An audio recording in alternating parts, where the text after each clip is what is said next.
A game the Sabres cannot lose. Sabres After Dark, Part 2 for this week.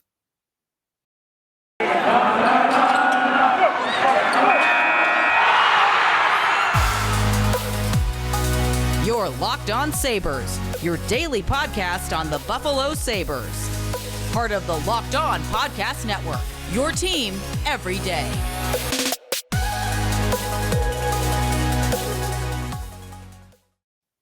Thanks for making Locked On Sabres your first listen every day. We're free and available wherever you get your podcast. Sneaky Joe DiBiase here on today's show, per usual, at Sneaky Joe Sports to follow me on the socials, at Locked On Sabres for the podcast account. And be sure to check out our YouTube channel where you can watch the show and comment and talk about the different discussions that we have game to game. All right, Sabres and Ducks is what we have for you on Wednesday night. 10 o'clock puck drop.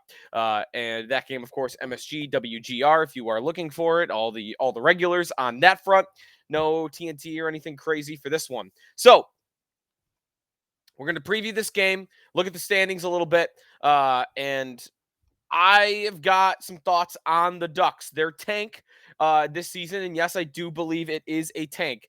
So that's coming up here on the Locked On Sabres podcast. Thanks for making us your first listen every day. All right, so the Ducks.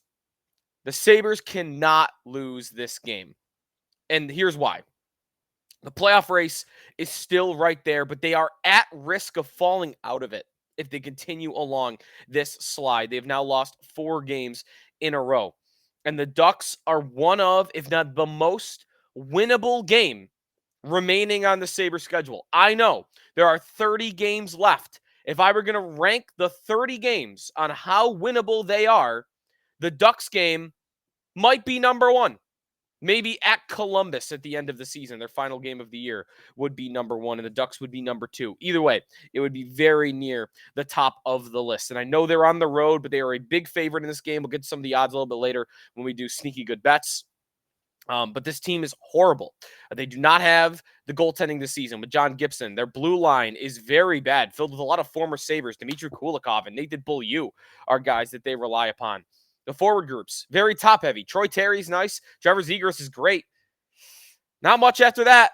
Not much after that. So, a minus 88 goal differential for the Ducks. That is the worst in the National Hockey League, even worse than the Columbus Blue Jackets. So, even if the Sabres are still finding their legs, coming back off this break, even with it, they should win this game because that's how bad the Ducks are. If the Sabres brought their C game tonight, they should win this game. So to me, there are no excuses.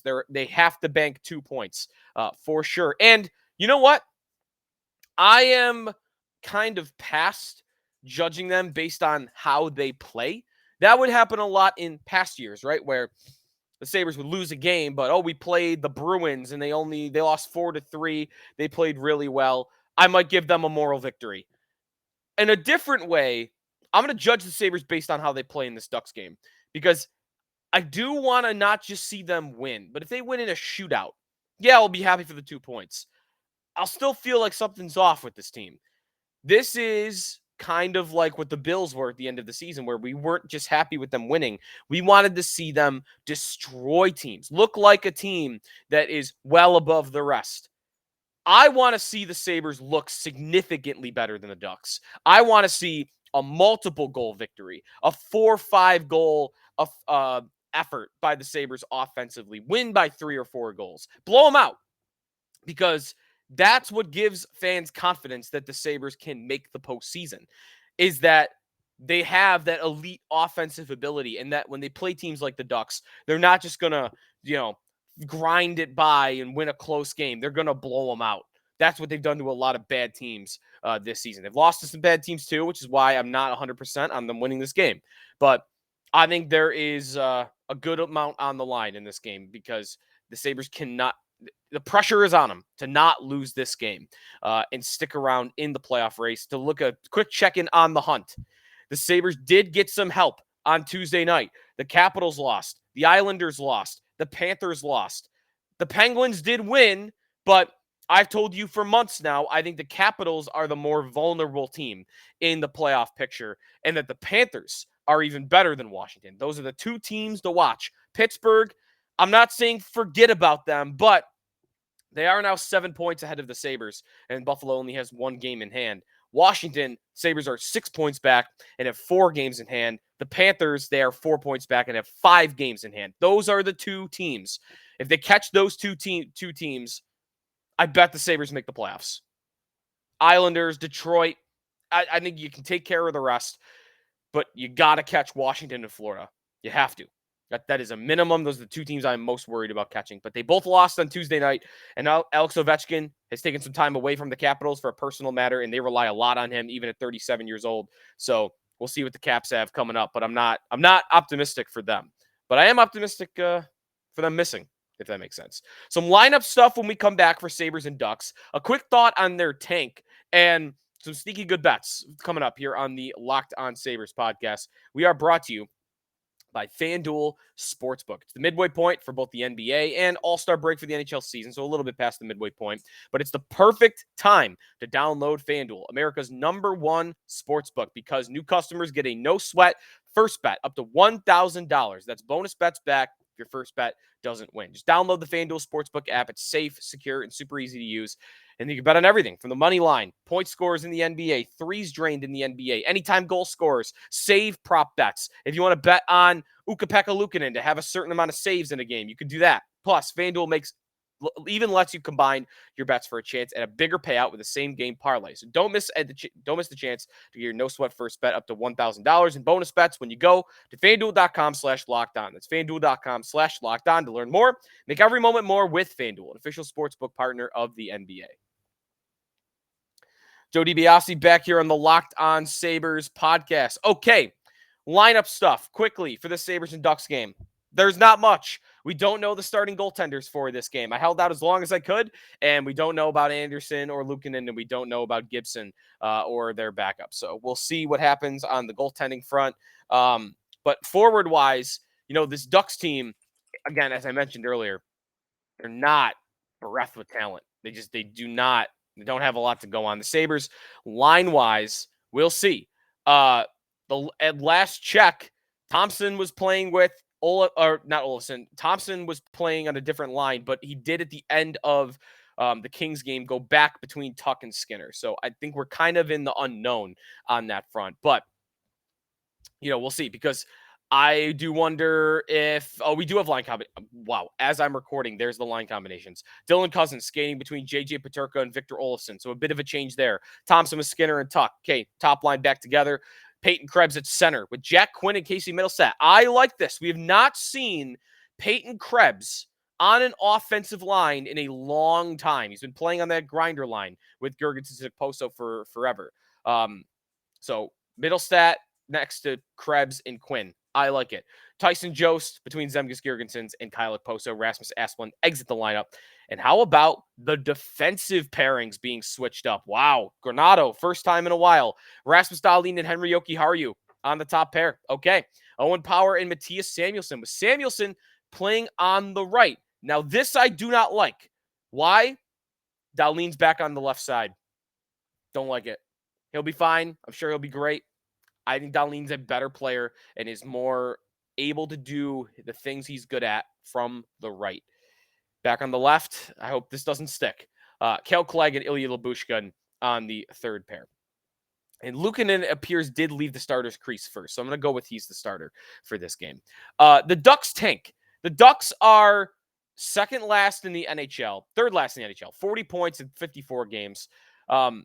The worst goal differential in hockey, minus 88. They are full-blown tank. They're going for Connor Bedard.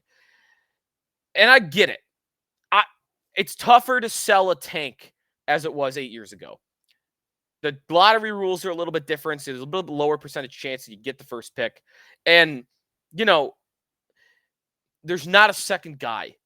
And there's no guarantee anymore, right? Like the Sabres in 2014-15, the lottery rules then, in the situation that was on hand because there were two generational prospects, was a very, very unique circumstance. There was a guarantee on the line, 100%. That does not exist here for the Anaheim Ducks. I mean, I don't mind their going all the way to the bottom. They're not as blatant, by the way, as the Sabres once were with their tank. So they're doing it the right way, if you will, where they're not in your face about it. 11.5% chance of the number 1 overall pick if the season ended today. If they get up to first, 18.5. I'm not saying they shouldn't go for it. Um, I'm not saying that they shouldn't go for Connor Bedard because he's a franchise-altering player.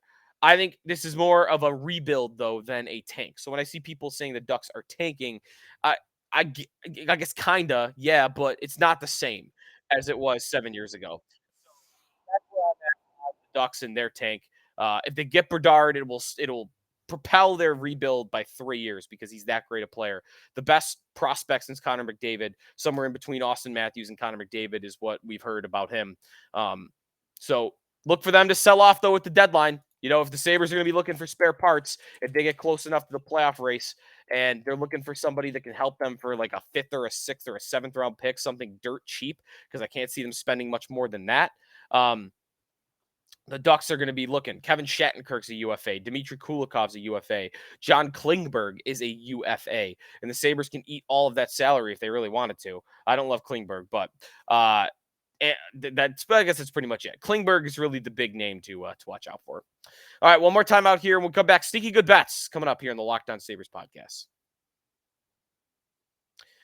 Welcome back to the Locked On Sabres podcast. Let's head over to FanDuel Sportsbook for sneaky good bets, our favorite segment of the day, especially when we're winning. All right, sneaky good bet number 1. If we look at the odds at FanDuel Sportsbook, my first good bet of the night, Dylan Cozens, plus 220, anytime goal scorer. I think Cozens has been getting a lot of chances as of late. I like the line that he's on with J.J. Peterka and Victor Olofsson. I think Olofsson's been playing a lot better as of late. Peterka is always going to give you that speed on the outside. So line mates, he's fine. And Cozens creates so many chances. Expected goals, he's through the roof. So I'm going Cozens, plus 220 goal scorer, in part because he's the best odds you're going to get. Olsen at plus 198. Skinner plus 148, Tuck plus 136, Thompson plus 102. I would not be betting Tage Thompson right now to score goals at plus 102. Cozens, though, I'm in because those are long shot odds. I feel like all season, the odds makers have not really caught up to Cozens in the likelihood that he scores. My second sneaky good bet of the night, under 7 goals for this game. That number got boosted up a little bit. I was finally going to go away from the under. But I'm back on it. I lost last time against the LA Kings. I'm back on it for this game against the Anaheim Ducks. Under 7 goals. A lot of the money is coming in on the over. I want to fade that. Third sneaky good bet of the night. A goal. Let's do a fun one. Goal in the first 5 minutes. Plus 148. The Sabres score early a lot. And in the last 2 games, they've allowed early games early in the second period. So out of the dressing room. It's happened 2 games in a row. So the combination of the Sabres in the last 2 games allowing immediate goals out of the locker room and also the Sabres doing it themselves a lot this year, I'm going to go with the goal in the first 5 minutes at plus 148. All right, Dylan Cozens plus 220 time, anytime goal scorer, under 7 goals, and a goal in the first 5 minutes are my 3 sneaky good bets of the night. Enjoy Sabres and Ducks. We'll talk to you next time here on the Locked On Sabres podcast, hopefully after a Sabres win.